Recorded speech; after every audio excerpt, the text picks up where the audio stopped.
नमस्कार विद्यार्थियों।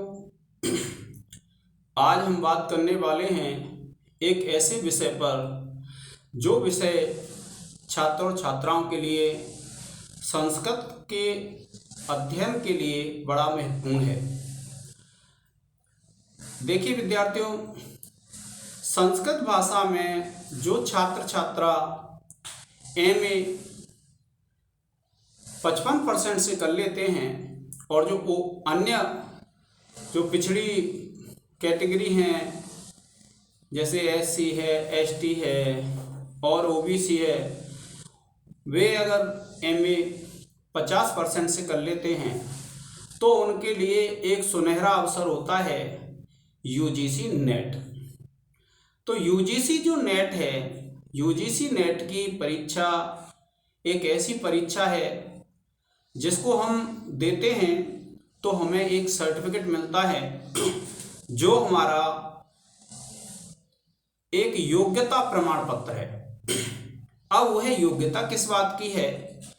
योग्यता इस बात की है कि असिस्टेंट प्रोफेसर, जो डिग्री कॉलेज में प्रोफेसर की जो योग्यता होती है उसके लिए प्रमाण पत्र हमको मिल जाता है और उस एक प्रमाण पत्र के आधार पर हम उसमें फॉर्म भर सकते हैं। जैसे आप बीएड करते हैं तो बीएड करने के बाद आपको बीएड में ट्रेनिंग लेनी पड़ती है, 2 वर्षीय कार्यक्रम है, और अगर बीए बीएड या बीएससी बीएड करते हैं तो 4 वर्षीय कार्यक्रम है।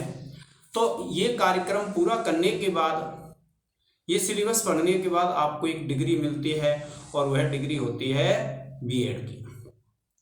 किंतु जो नेट की डिग्री है विद्यार्थियों, वह नेट की डिग्री आपको मिलती है केवल एक परीक्षा देने पर। अर्थात अगर आपने एक परीक्षा पास कर ली तो आप योग्य हो गए। इस परीक्षा में भी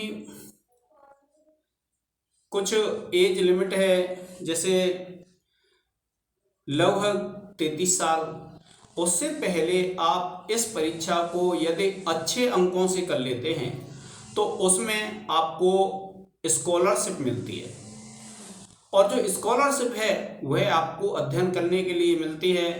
चाहे आप पीएचडी करें, तो पीएचडी अगर आप करते हैं तो लगभग आपको 40 से 50 हज़ार के बीच में मासिक स्कॉलरशिप मिलती है, यानी हर मंथ, हर महीने स्कॉलरशिप मिलती है।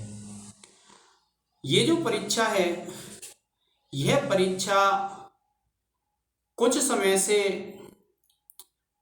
थोड़ा सा विलंब से होने लगी है, नहीं तो यह परीक्षा प्रति 6 माह में होती है।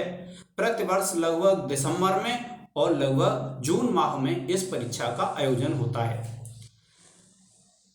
इस परीक्षा का पाठ्यक्रम आपको परीक्षा से पहले बता दिया जाता है और संभावित जो परीक्षा की तिथियां हैं वह भी पहले से बता दी जाती हैं। आपको एक ही कोर्स पढ़ना है बार बार, और उस एक ही सब्जेक्ट में आपको यह परीक्षा देनी है जिस सब्जेक्ट से आपने पीजे किया है, एमए किया है, यानी स्नातकोत्तर जिस विषय में आपने किया है उसी विषय में आपको क्या करना है, नेट की परीक्षा को देना है। तो इसको बार बार देते रहते हैं, इसकी कोई भी एज लिमिट नहीं है, किंतु स्कॉलरशिप के लिए एज लिमिट है। अगर आप स्कॉलरशिप उठाना चाहते हैं, स्कॉलरशिप प्राप्त करना चाहते हैं, तो विद्यार्थियों आपको 30 साल तक, और कुछ आरक्षण है तो 2-3 साल और प्लस हो जाते हैं, तो 30 साल तक आपको इस परीक्षा को अच्छे अंकों से प्राप्त करने पे जेआरएफ स्कॉलरशिप मिल जाती है।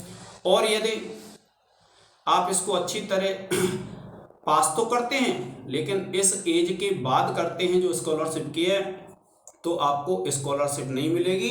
असिस्टेंट प्रोफेसर की पात्रता की एक डिग्री आपको मिल जाएगी, जिस डिग्री के आधार पर भारत देश के किसी भी विश्वविद्यालय में, महाविद्यालयों में जहाँ भी वैकेंसी निकलती हैं आप फॉर्म अप्लाई कर सकते हैं, अर्थात आप फॉर्म भर सकते हैं।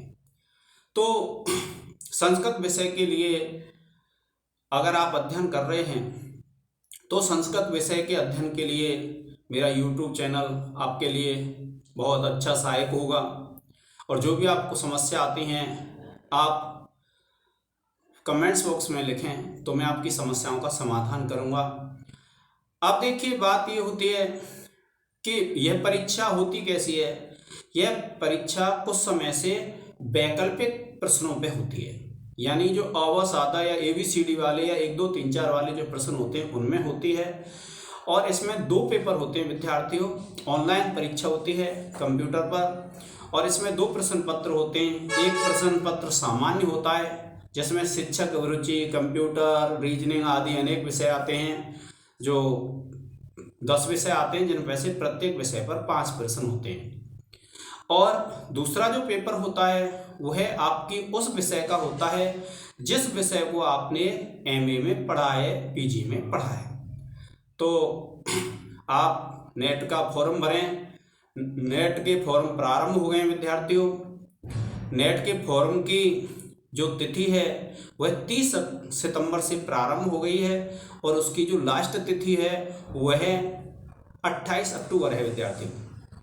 तो आप अपना फॉर्म भरें, और जो कोई भी मेरी मदद हो तो आप कमेंट्स बॉक्स में लिखें। किसी को अगर अध्ययन में समस्या आ रही है तो मैं यथासंभव प्रयास करूंगा समाधान करने का। आज के इस लेक्चर में इतना ही। जय हिंद, जय भारत।